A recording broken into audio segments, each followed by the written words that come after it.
Hi everyone, welcome to Talent Mentor Pro, the channel where you improve your English while mastering useful skills for life. Today, we're diving into something that confuses many English learners: modal verbs. Yes, I'm talking about words like can, could, should, and must. They're small, but they're powerful, and if you know how to use them, your English will instantly sound more natural and advanced. But here's the good news. You don't need to memorize endless lists of rules. In this video, I'll teach you how to master these modals with simple explanations and fun examples. By the end, you'll feel confident using them in everyday conversations. Let's get started. What are modal verbs?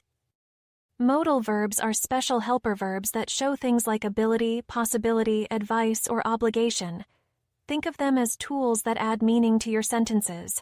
For example, I can swim shows ability. You should call her gives advice. We must finish this project expresses obligation. Simple, right? Now let's break them down one by one. Can, ability and permission. Let's start with can. This is one of the most common modal verbs, and it's super easy to use. Ability: use can to talk about what you're able to do. I can speak 3 languages. She can play the guitar. Permission.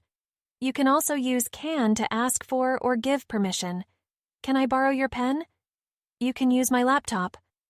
Tip. To sound polite, use could instead of can. We'll get to that next. Could, polite requests and possibilities. Now let's talk about could. Think of it as can's softer and more polite cousin. Polite requests use could when you want to be more formal or polite. Could you help me with this? Polite version of can you help me? Could I have a glass of water? Possibility: in the past or future, use could to talk about what was or might be possible. When I was younger, I could run 10 miles. Past ability. It could rain later, so bring an umbrella. Future possibility. Should. Advice and recommendations. Let's move on to should.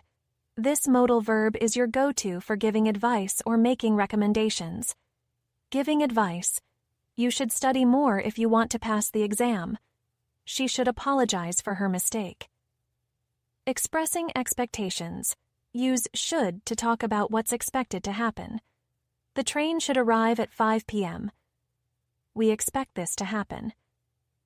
Fun practice. Think of a friend who needs advice. What should they do? For example, my friend should stop procrastinating. Must, strong obligation and deduction. Finally, let's talk about must.